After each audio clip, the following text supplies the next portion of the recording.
Hola, ¿qué tal? Buenos días, buenas tardes, buenas noches, dependiendo del horario en que esté revisando esta sesión. Vamos a trabajar con la clase número 6, que vamos a ver modelos liberales y modelos críticos. En específico, vamos a hablar del modelo liberalista o liberal.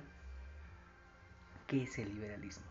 Bueno, el liberalismo es una situación de igualdad social. Aquí la libertad de expresión, la libertad de cátedra, la libertad social consiste el factor importante en la educación. Por lo tanto, la libertad conlleva deberes y responsabilidades sociales y éticos para promover una autonomía educativa. Aquí enfocamos las necesidades básicas de los alumnos para condicionar su plan de estudio o su plan de trabajo. En consecuencia, vamos a identificarnos con los derechos sociales, con los derechos universales que se tienen para poder trabajar la situación educativa. En esta cuestión, el modelo liberal y crítico consiste en punto número 1, aquí, ahí está. En punto número 1, trabajar la situación igualitaria en la educación. Cuando estamos hablando de igualitaria, es la situación del proceso educativo tanto hombres como mujeres, sin hacer ninguna distinción. El reconocimiento legal de este proceso está estipulado y avalado en la Constitución de los Estados Unidos mexicanos, y sobre todo se entiende que una educación social y una situación prestamista igualitaria, equitativa. Es deber del Estado ofrecer una educación básica para que todos trabajemos con la misma información, donde lo respalda esto en el artículo 3, y con ello lleva a una homogeneidad educativa, trabajar temas, situaciones, actividades sin excluir a ninguna situación. Una sociedad homogénea trabaja en las posibilidades de ejercer derechos igualitarios en la sociedad. Tiene la posibilidad de vincular las necesidades educativas con las necesidades personales en un plan educativo y en un plan personal con los alumnos.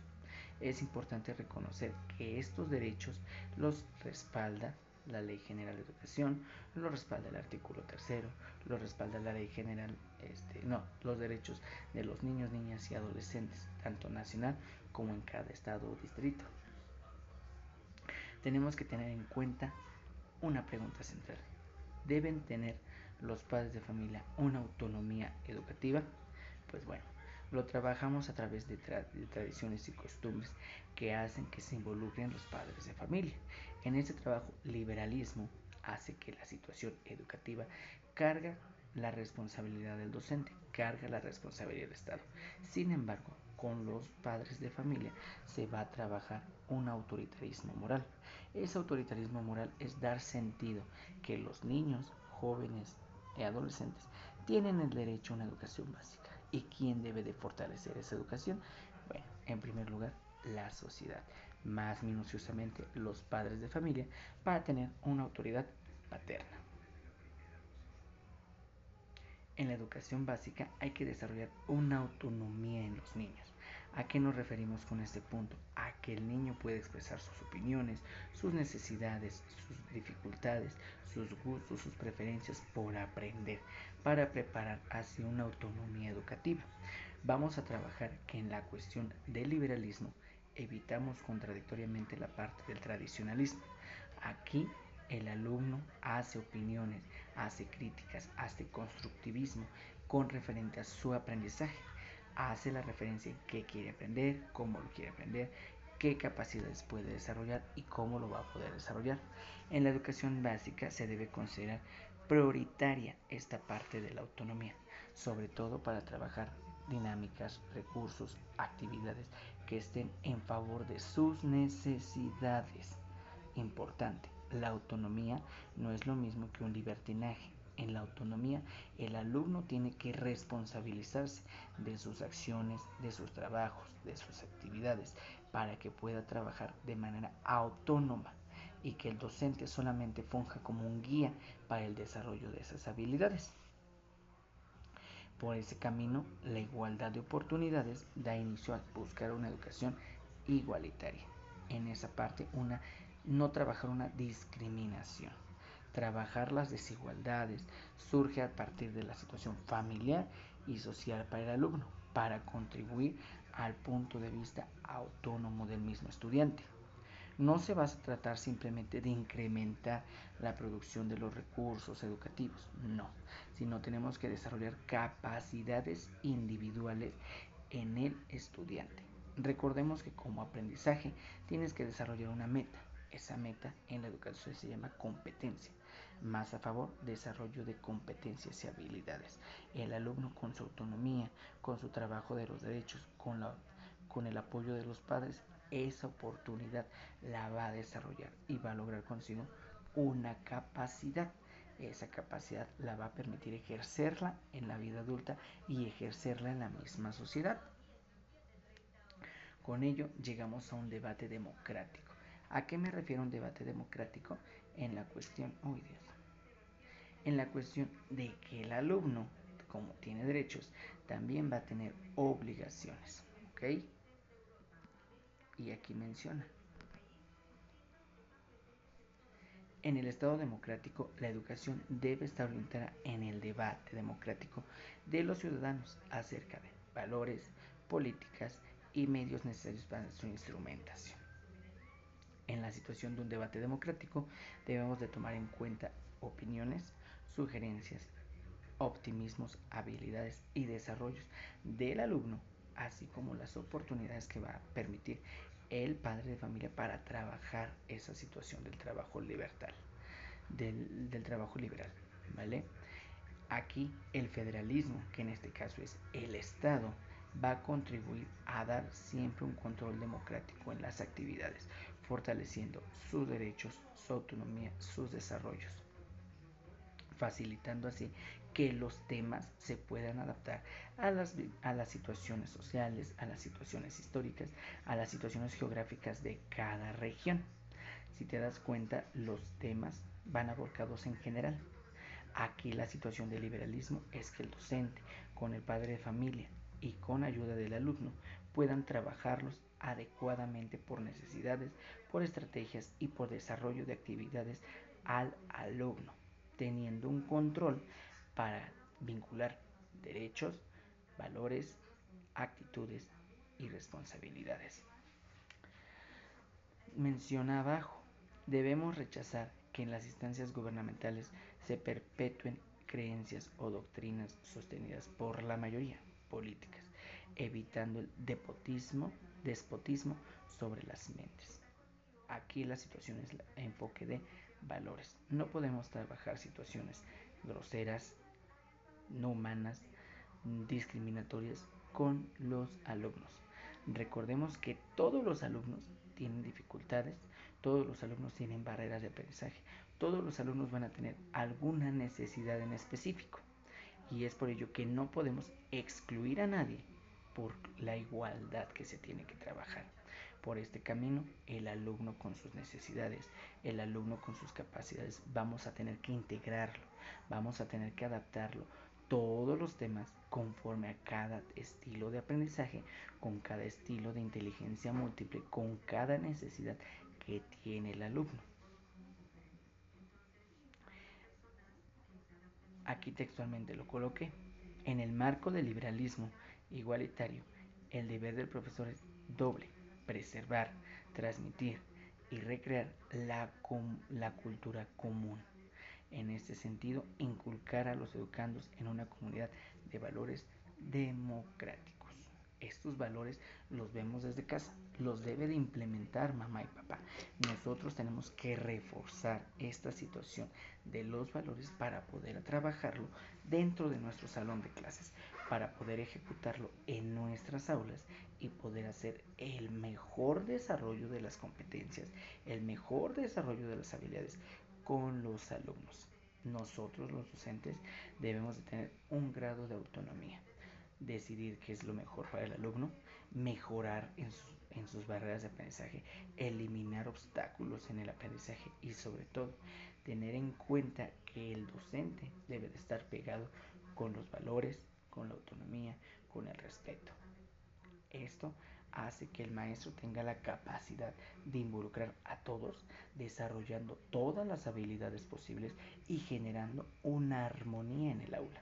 Esa armonía hace que el liberalismo se trabaje de manera democrática, que el liberalismo se trabaje de manera autónoma y logre adaptar un clima satisfactorio. Porque al final de cuentas no vamos a poder generar un clima positivo si excluyo. No voy a generar un aprendizaje oportuno si yo no trato de eliminar esas barreras. Y sobre todo, no voy a hacer una doctrina liberal si yo hago un autoritarismo, si yo hago una tradicionalidad en la enseñanza. ¿Qué tradicionalidad? Que yo considero lo más oportuno sin consultar a los padres de familia, sin hacer un estudio socioeconómico o un estudio sociosocial, sociocultural, perdón, del padre de familia y el mismo alumno. Porque con ello yo no puedo identificar qué necesidades, qué barreras, qué habilidades necesita desarrollar el alumno, el grupo de clase o la misma institución para yo generar estas circunstancias.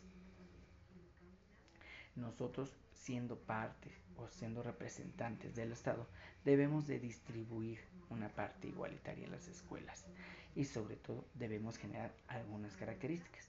Esas son las siguientes. Debe de ser mixto, público y privado, porque en algún punto hay una libertad educativa, tanto pública y privada. Sabemos que hay desventajas y ventajas tanto en una como en la de otra. Sin embargo, el punto o la meta esencial es la enseñanza. En esa meta, nosotros como parte del Estado debemos de fomentar los valores, las habilidades, el desarrollo de cada uno de ellos. Por eso es importante conocer las características del modelo liberalista. Otra característica es ser descentralizado, pero dentro de los límites que impone la cultura común. ¿A qué se refiere descentralizado? Que yo debo tener un plan de estudio, que yo debo de cumplir un currículum adecuadamente, pero yo puedo ajustar los temas, yo puedo ajustar los contenidos, yo puedo ajustar el tiempo y la carga de trabajo que puedo otorgarle a cada grupo, a cada alumno, para poder desarrollar una habilidad, una destreza o un conocimiento como tal. Aquí en el liberalismo, nosotros al trabajar una descentralización educativa es tomar en cuenta los temas y tomar aparte un contenido extra que tal vez no está en mi currícula, pero yo lo puedo fomentar para que el alumno genere más confianza, para que el alumno le genere más autonomía educativa. La tercera característica es ser democráticos, de manera que la autoridad educativa pueda participar con los actores involucrados. Esa democracia es la participación de padres de familia y alumnos en la forma en que yo tengo que aplicar mi clase. Recordemos que dejemos atrás yo mi estilo, dejemos atrás la parte cuadrada que yo debo de impartir en la enseñanza, sino que ahora la parte democrática es sugerencias, opiniones, criterios, críticas constructivas que me permitirán mejorar el proceso de enseñanza-aprendizaje que voy a aplicar con los alumnos. Y debe ser pluralista en los contenidos para maximizar la capacidad de elección de los alumnos y la realización en sus planes de vida. Enfocada específicamente al pluralismo con los temas, con las habilidades y con las sugerencias que el mismo alumno puede dar dentro del salón de clases. Si vas a utilizar un temario en específico, más sin embargo vas a ajustarlo conforme al alumno con sus necesidades, con sus barreras y con sus óptimas condiciones de enseñanza. Con ello ya hay una democracia, con ello ya hay una participación y sobre todo va a existir una autonomía en las condiciones de trabajo que le vamos a otorgar al alumno. Ese pluralismo, esa democracia, esa descentralización y esa parte mixta de trabajo la voy a tener que ejecutar dentro del salón de clases para poder desarrollar lo que mi teoría o mi corriente lo va a trabajar o lo quiere que lo trabaje de esa manera. Y para llevar a cabo este rumbo es principalmente trabajar con la autonomía, la dignidad y la igualdad. Y eso lo encontramos en los valores sociales. Vuelvo a repetir, los valores o los derechos humanos se establecen directamente desde casa. Nosotros como docentes vamos a reafirmar, vamos a fortalecer ciertos valores para trabajarlos dentro del aula. Y aquí dice que debe de tener 3 caracteres liberales: la existencia del pluralismo, como ya lo mencioné, la imparcialidad y el respeto mutuo, y sobre todo la comprensión de que la moral tiene un carácter inderogable y supremo. No puedo violar derechos, no puedo violar normativas, no puedo violar reglas ya estipuladas que me maneja la misma federación, las mismas partes del Estado. Yo, como una parte íntegra del Estado, tengo que asegurar que se cumplan las condiciones que me está pidiendo, las partes fundamentales que te acabo de explicar. Y sobre todo, con ello, dice la parte central, mejorar una autonomía, trabajando la libertad, el autocontrol, los valores y un compromiso de responsabilidad, tanto por parte mía, por parte del docente, por parte del alumno y por parte del padre de familia. Esta parte implica un respeto, implica una tolerancia, implica una comunicación y una solidaridad en el grupo. Todos tenemos que llegar a la meta común, la enseñanza y el aprendizaje. Todos debemos de jalar del mismo lado la rienda, y no puedo yo ir de un lado, los alumnos del otro, los padres de otro, porque al final no vamos a llegar a las metas educativas que nos propone o que nos implica la federación, la currícula como tal. Estas implicaciones es ahí donde digo, una parte es la libertad y otra parte es el libertinaje escolar, que yo puedo implementar una forma de trabajo y que el alumno implique una conducta inadecuada para trabajarlo. Aquí es trabajar parejos, constantes y sobre todo lineales sobre la misma meta, para no perder esa comunicación y ese tipo de enseñanza. Ahora, si ya vimos la parte liberal, vamos a ver la parte crítica. La parte crítica es la forma del proceso que voy a trabajar la enseñanza.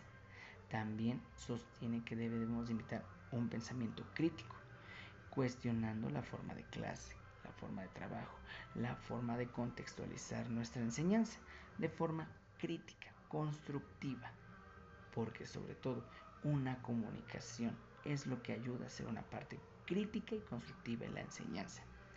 En ese sentido, ahí lo dice textualmente, la pedagogía hace un cambio social haciendo que los alumnos participen en el proceso social del tiempo, en el proceso de enseñanza-aprendizaje, transformando un sistema tradicional en un cambio social. Esta parte crítica la promueve demasiado la nueva reforma educativa de México, y con ello tenemos unos objetivos, y esos objetivos es transformar el sistema educativo tradicional. Primer punto, transformarlo. 2. Incentivar el cuestionamiento de lo impartido, el por qué el maestro lo tiene que dar así, por qué vamos a trabajar de esa manera. Podemos modificar algunas estrategias de enseñanza. Aplicar de forma ética y política las condiciones de trabajo que voy a dar.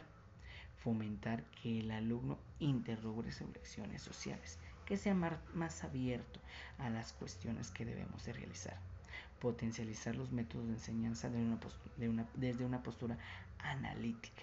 Al hablar de analítica es la investigación por su propia cuenta, cuestionamientos desde su desarrollo de necesidades y que nosotros formulemos estrategias diferentes para aplicarlos. La transformación de los valores y la práctica educativa, como lo mencioné en las diapositivas pasadas, y sobre todo propiciar cambios sociales en el proceso político y social. Al trabajar una pedagogía crítica, hacemos que el alumno cambie su perspectiva, cambie su forma de ver el mundo y sobre todo modifique la ideología que tiene de la enseñanza. Porque al final en México estamos mal acostumbrados a que el maestro nos dicte, a que el maestro nos cuadre, a que el maestro nos imponga. En la pedagogía crítica tú debes de ser más liberal, como lo mencioné hace rato. Tu alumno debe ser más autónomo. ¿Quién respalda esta parte liberal y crítica? Bueno, lo respalda el pedagogo Paulo Freire. Freire es el autor de la pedagogía crítica y menciona que es de la parte latinoamericana, es brasileño.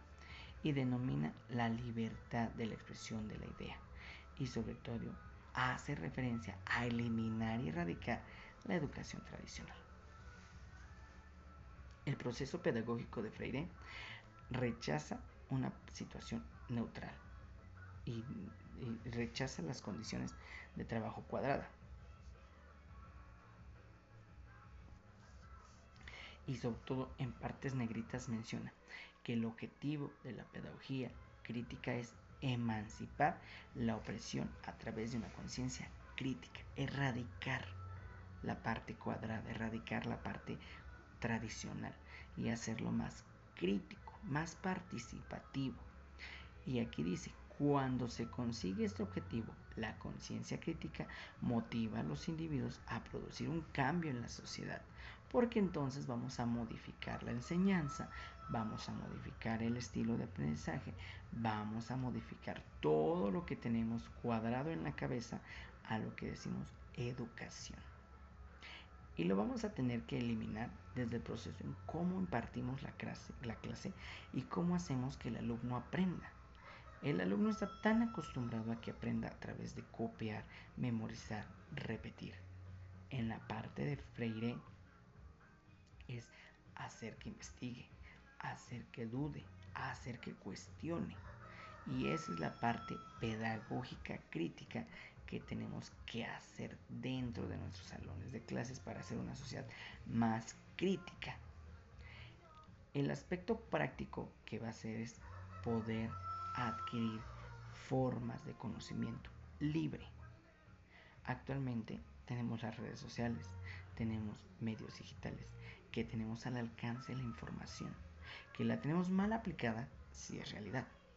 Pero dice Paulo Freire que el aplicarlo hace un proceso de cuestionar, hace el proceso de interrogar por qué lo tenemos que trabajar de esa manera y hacemos una reflexión del conocimiento. Si nosotros tuviéramos a la tecnología más de nuestro lado que de la parte distractoria, sería muy diferente. Y sobre todo si nosotros como docentes daríamos el primer paso para poder trabajarlo de la forma adecuada que sea. Esto es modificar nuestra realidad. Consiste en transformar el proceso educativo. Aquí el simple hecho es que yo te doy mi opinión, te doy la investigación, te doy la sugerencia. Si tú nada más te quedas con lo que te estoy dando, es ahí donde te digo que sigue siendo tradicional. Porque te quedas en lo que yo menciono, en lo que yo creo y no cuestionas, no reflexionas, no criticas esos conocimientos. Por eso es importante modificar a la sociedad en cómo voy a impartir el aprendizaje y en cómo voy a recibir ese conocimiento. Por eso la figura de Freire es importante en nuestro modelo educativo, porque hace que y pide que el alumno sea más autónomo, que el alumno sea más crítico, que el alumno sea más responsable en lo que quiere y necesita, porque va a conocer sus dificultades y va a conocer sobre todo sus habilidades. ¿Complicado de hacer? Sí, porque tenemos tan arraigada una parte cuadrada de la enseñanza, tanto los maestros, tanto los padres como los alumnos, porque estamos tan educados en saber que un 10 es la excelencia educativa, cuando en realidad puede ser solamente instantáneo el 10 y en 5 minutos el alumno se le va a olvidar, porque lo único que hizo fue una retención provisional del aprendizaje. Y es más factible hacerlo más práctico y que el conocimiento se quede de manera permanente para desarrollar una habilidad o una destreza, como lo menciona la pedagogía liberal y la pedagogía crítica. Infinidades de actividades, infinidades de formas de trabajo, pero todo se inicia con uno como docente y dos como padre de familia. Que el alumno lo analice y que lo haga autónomamente. Con esto trabajamos el siguiente modelo educativo, la figura de Freire con la parte crítica y la pedagogía liberal. Estamos trabajando ya el segundo bloque, estamos al pendiente del proyecto que vamos a trabajar, dudas y situaciones, vamos a trabajarlo de manera individual en el grupo para explicarlo más a detalle. Ya hay tareas precargadas en la plataforma, hay que empezar a subirlas porque tienen fecha de vencimiento, ¿vale? Dudas y cuestiones, estamos a tus órdenes. Nos vemos.